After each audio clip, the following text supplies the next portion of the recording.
आप सभी का हमारे YouTube चैनल श्री हंस वाहिनी इंस्टीट्यूट पर।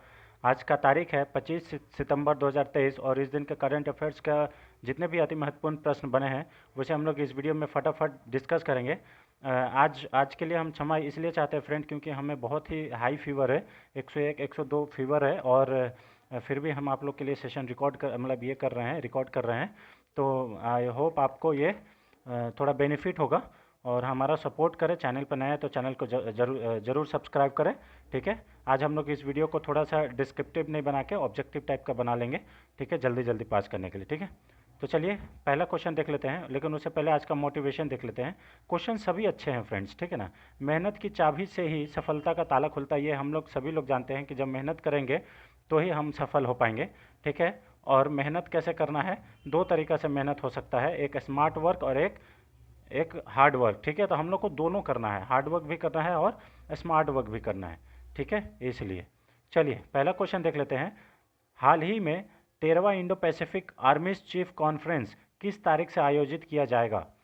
ठीक है, ऑप्शन नंबर ए 26 से 27 सितंबर, ऑप्शन नंबर बी 28 से 29 अक्टूबर, ऑप्शन नंबर सी 1 से 2 अक्टूबर, ऑप्शन नंबर डी इनमें से कोई नहीं। तो देखिए इंडो पैसिफिक जो है, इंडो पैसिफिक ये जो डेट है, ये 26-27 सितंबर को इंडो पैसिफिक आर्मीज़ का कॉन्फ्रेंस है, इसे याद कर लीजिएगा। बहुत सारे इंपॉर्टेंट ये क्वेश्चन है फ्रेंड्स।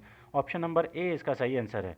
इसमें अमेरिका के आर्मी चीफ के साथ साथ और भी ये जो इंडो पैसिफिक रीजन्स के आर्मी चीफ है वो भाग लेंगे, और ये कहाँ होगा, नई दिल्ली भारत में होगा, मानेकशॉ सेंटर में। इसे याद कर लीजिएगा। यह 13वां संस्करण है जिसकी मेज़बानी भारतीय सेना कर रही है और अमेरिकी सेना। ठीक है, ठीक है। उसके बाद 2 दिवसीय सम्मेलन, 30 हिंद महासागर के क्षेत्र के सेना प्रमुख शामिल होंगे। कितने हिंद महासागर के सेना प्रमुख इसमें शामिल होंगे, 30। ठीक है, सम्मेलन में भारत प्रशांत दोनों में सुरक्षा सहयोग और सामूहिक रणनीति पर चर्चा होगी, इसीलिए याद कर लीजिए। सम्मेलन में क्षेत्र में आपसी हित के मुद्दों पर भी चर्चा होगी।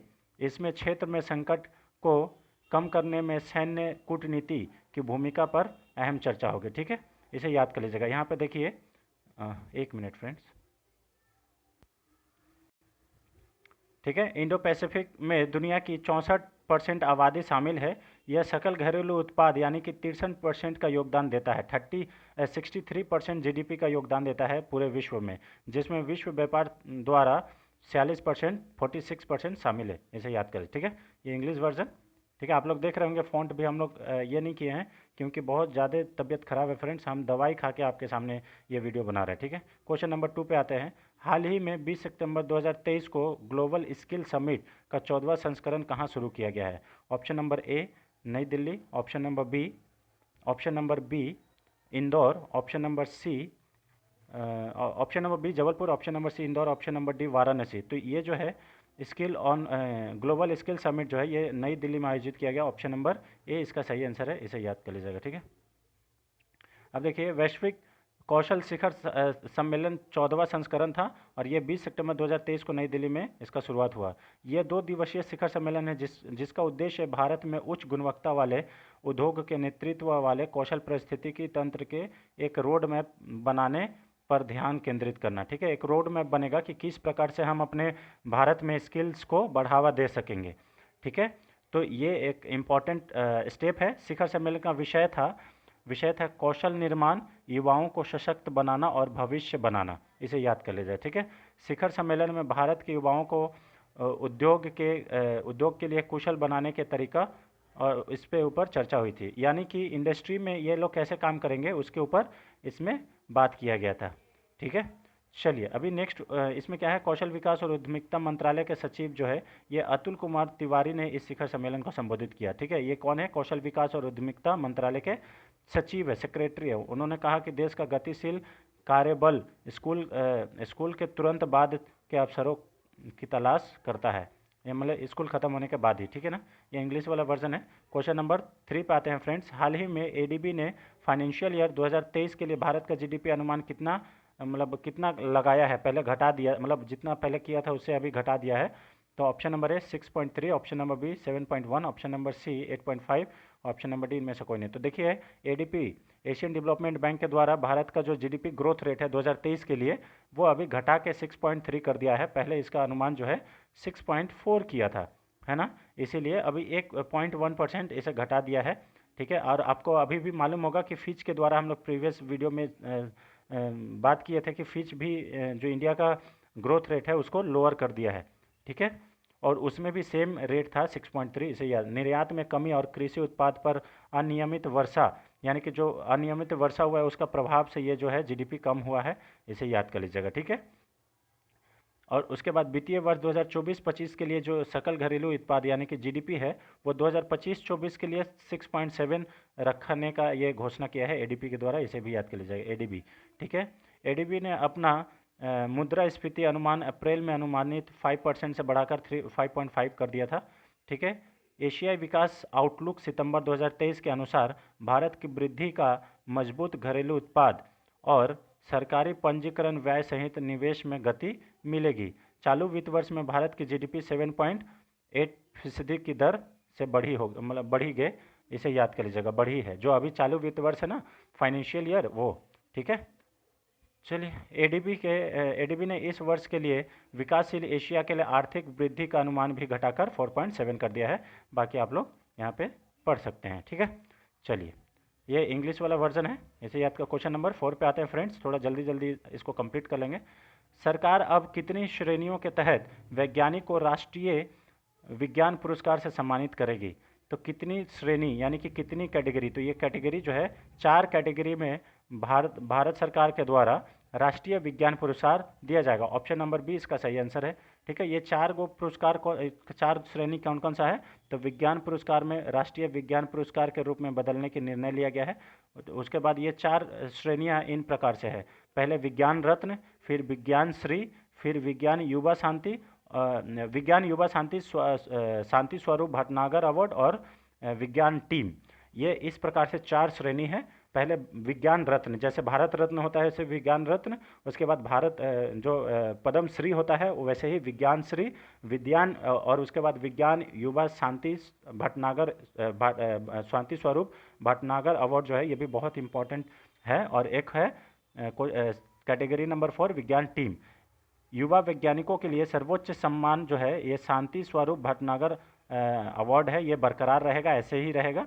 जो युवा वैज्ञानिक है इसके लिए सबसे हाईएस्ट जो अवार्ड है वो है शांति स्वरूप भटनागर अवार्ड। लेकिन अब एक नया और भी आ गया है विज्ञान रत्न, लेकिन शांति स्वरूप भटनागर अवार्ड जो है वो युवा वैज्ञानिकों के लिए अभी भी वही सर्वोच्च है। शांति स्वरूप भटनागर अवार्ड जो है विजेताओं की अंतिम सूची जारी करने के बाद भारत ने यह फैसला लिया है, ठीक है। विज्ञान रत्न पुरस्कार वैज्ञानिकों को उनकी जीवन भर यानी कि लाइफ टाइम अचीवमेंट की उपलब्धि में दिया जाएगा। और विज्ञान श्री अपने क्षेत्र में वैज्ञानिकों के विशिष्ट योगदान के लिए दिया जाएगा, यानी कि विज्ञान श्री जो है वो अपने क्षेत्र में बढ़िया काम करने के लिए दिया जाएगा। और वो जो विज्ञान रत्न है ये क्या होगा कि ये मतलब लाइफ टाइम अचीवमेंट है, ठीक है ना, इसे याद कर। विज्ञान टीम पुरस्कार 3 या अधिक की टीमों को दिया जाएगा, इसे भी याद कर लीजिए, ठीक है।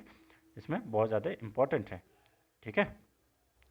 ये जो पुरस्कार है 2024 से शुरू होंगे, इसे भी याद कर लीजिएगा। पुरस्कारों के लिए नामांकन 14 जनवरी और 28 फरवरी को स्वीकार किए जाएंगे, यानी कि 2024 में होगा। राष्ट्रीय विज्ञान पुरस्कार 13 क्षेत्रों में प्रदान किया जाएगा प्रतिवर्ष। केवल यहाँ पे देखिए, राष्ट्रीय विज्ञान पुरस्कार 13 क्षेत्रों में, और यहाँ पे वो जो है 4 क्षेत्रों में, ठीक है। और प्रतिवर्ष केवल 3 व्यक्तियों को ही विज्ञान रत्न से सम्मानित किया जाएगा, इसे भी याद कर लीजिएगा, ठीक है। विज्ञान रत्न जो है वो प्रतिवर्ष मैक्सिमम 3 लोगों को ही दिया जाएगा। हर साल 25 विज्ञान श्री, 25 विज्ञान युवा और 3 विज्ञान टीम पुरस्कार दिए जाएंगे। विज्ञान युवा की आयु सीमा 45 वर्ष ही होगी, ठीक है। प्रधान वैज्ञानिक सलाहकार की अध्यक्षता में एक समिति पुरस्कार के विजेता का चयन करेगी। इसके लिए एक टीम बैठाया जाएगा कि किसको देना है, ठीक है। क्वेश्चन नंबर 5 पे आते हैं फ्रेंड्स। विश्व अल्जाइमर दिवस कब मनाया जाता है? तो ये मनाया जाता है 21 सितंबर को।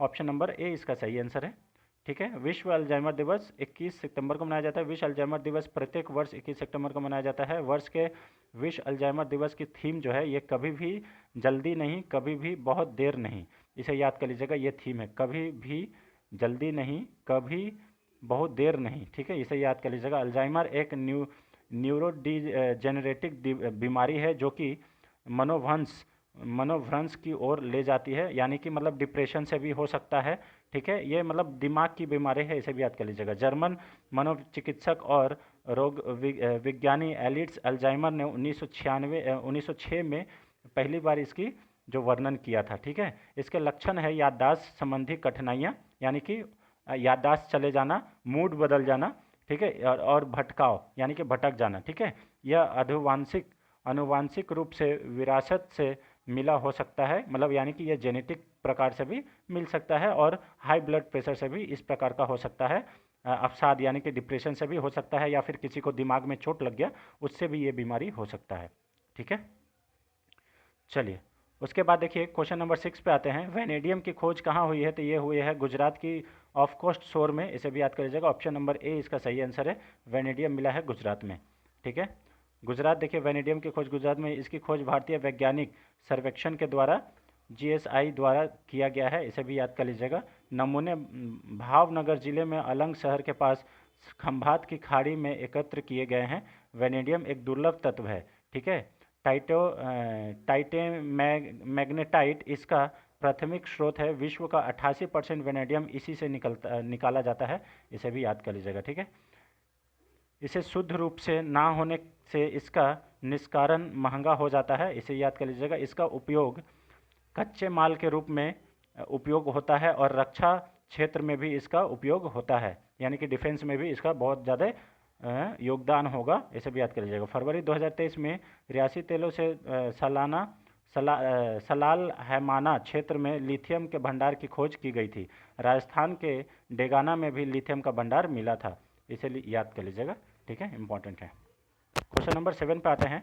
हाल ही में किस राज्य सरकार ने 19 जून को व्यापारी कल्याण दिवस घोषित किया है, मनाने के लिए घोषित किया? ये किया है none other than Yogi Adityanath ji, है ना, यानी कि उत्तर प्रदेश सरकार के द्वारा 29 जून को व्यापारी कल्याण दिवस मनाने की घोषणा की गई है। ऑप्शन नंबर बी इसका सही आंसर है। ठीक है, अब देखिए उत्तर प्रदेश सरकार ने 29 जून को व्यापारी कल्याण दिवस घोषित किया है। यह दिन भामाशाह की जयंती के रूप में मनाया जाएगा, इसे याद कर लीजिएगा। और ये सब जो है ये हिस्ट्री है, इसे थोड़ा सा देख लीजिएगा। ठीक है, चलिए क्वेश्चन नंबर 8 पे आते हैं। किस संस्थान ने प्रवेश शुल्क और बैंक गारंटी के युक्तिकरण पर सिफारिशें की है? Which institution has given the recommendation of rationalisation of the entry fee and bank guarantees? तो ये किया है ट्राई के द्वारा, TRAI, है ना, telecom regulatory authority of India के द्वारा इसे किया गया है। ऑप्शन नंबर ए इसका सही आंसर है। ट्राई ने प्रवेश शुल्क और बैंक गारंटी को तर्कसंगत बनाने पर सिफारिश की है। ट्राई ने एक्सेस सेवा के मामले में टेलीकॉम सर्कल मेट्रो क्षेत्र के प्रवेश शुल्क पहले 1 करोड़ रुपए से घटाकर 50 लाख करने का निर्णय लिया है। ठीक है, इसने सिफारिश की है कि जम्मू एंड कश्मीर और उत्तर पूर्व के प्रवेश शुल्क में 50 लाख से घटाकर 25 लाख कर दिया जाना चाहिए। ठीक है, ट्राई ने सरकार से विभिन्न लाइसेंस प्राधिकरणों में प्रवेश शुल्क कम करने की सिफारिश की है। ठीक है, भारतीय दूरसंचार नियामक प्राधिकरण ट्राई ने भी सरकार से बैंक गारंटी के विलय की सिफारिश की है। इसने लाइसेंस के विनिर्माण नवीनीकरण के समय, यानी कि लाइसेंस रिन्यूअल के समय कोई प्रवेश शुल्क नहीं लेने की भी सिफारिश की है। ठीक है, क्योंकि जब भी हम लोग रिन्यूअल कराने जाते हैं तो कुछ ना कुछ हमें देना पड़ता है। ठीक है, और ये सब है, इसे याद कर लीजिएगा, इंपॉर्टेंट है। ठीक है, अब क्वेश्चन नंबर 9 पे आते हैं। क्वेश्चन नंबर 9 है नदी उत्सव का कौन सा संस्करण इंदिरा गांधी राष्ट्रीय कला केंद्र नई दिल्ली में शुरू हुआ है? तो कौन सा संस्करण हुआ है? तो ये हुआ है 4th संस्करण, इसे भी याद कर लीजिएगा। ऑप्शन नंबर ए इसका सही आंसर है। नदी उत्सव का 4th संस्करण यहाँ पे हुआ है। ठीक है, नई दिल्ली में इंदिरा गांधी राष्ट्रीय कला केंद्र में हुआ है। ठीक है, और ये जो हुआ है चौथी नदी उत्सव INGNEA के राष्ट्रीय सांस्कृतिक मानचित्र मिशन और जन संवाद संपदा प्रभाव द्वारा 22 से 24 सितंबर तक आयोजित किया जा रहा है। नई दिल्ली में यमुना नदी के तट पर नदी उत्सव का आयोजन किया गया, इसे भी याद कर लीजिएगा। नेशनल ग्रीन ट्रिब्यूनल के अध्यक्ष यहाँ पे देखिए माननीय न्यायमूर्ति प्रकाश श्रीवास्तव इस कार्यक्रम का मुख्य अतिथि थे, इसे भी याद कर लीजिएगा। ठीक है, नेशनल ग्रीन ट्रिब्यूनल बहुत इंपॉर्टेंट ये संस्था है। इसके जो न्यायमूर्ति हैं वो कौन है? प्रकाश श्रीवास्तव, इसे याद कर लीजिएगा। ठीक है, 3 दिवसीय कार्यक्रम था ये, इसे भी याद कर लीजिएगा, इंपॉर्टेंट है। ठीक है, पिछले 6 वर्षों से सांस्कृतिक मंत्रालय के द्वारा इंदिरा गांधी राष्ट्रीय कला केंद्र में बड़े पैमाने पर नदी उत्सव मनाया जा रहा है, इसे याद कर लीजिएगा। पहला नदी उत्सव 2018 में मनाया गया था, जो कि नासिक महाराष्ट्र में है, गोदावरी नदी के तट पर। इसे याद कर लीजिएगा। दूसरा नदी उत्सव जो है कृष्णा नदी के तट पर मनाया गया था, विजयवाड़ा आंध्र प्रदेश में। ठीक है।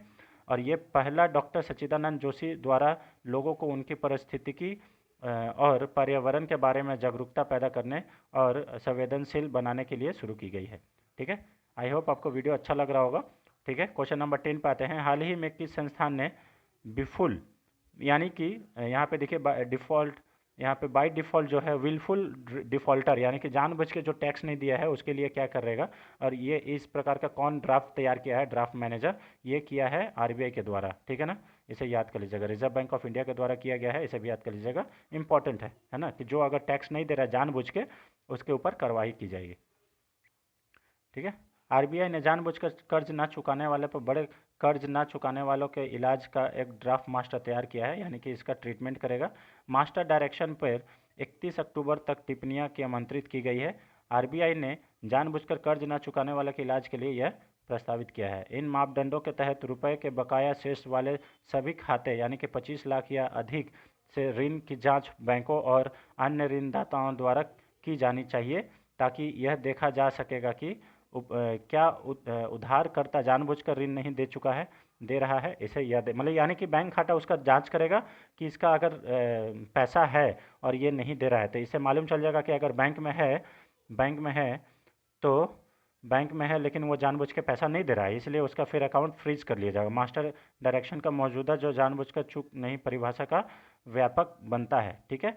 ये सब बाकी सारा चीज़ इसमें दिया हुआ है, इसे याद कर लीजिएगा। ठीक है, इंपॉर्टेंट है। आरबीआई के गवर्नर अभी कौन है? शक्तिकांत दास जी है, जो कि 25वें नंबर के गवर्नर है, इसे भी याद कर लीजिएगा। ठीक है। तो ये रहा फ्रेंड्स आज का 10 अति महत्वपूर्ण प्रश्न। आई होप आपको वीडियो पसंद आया होगा, और हमारा सपोर्ट कीजिए, क्योंकि इतना फीवर होने के साथ साथ हम आपको वीडियो प्रोवाइड कर रहे हैं, तो इसके लिए हम आपसे सपोर्ट चाहते हैं। अगर चैनल पर नए हैं तो चैनल को ज़रूर सब्सक्राइब करें। Thanks for watching, thank you so much. मिलते हैं नेक्स्ट वीडियो में, तब तक के लिए जय हिंद, जय भारत।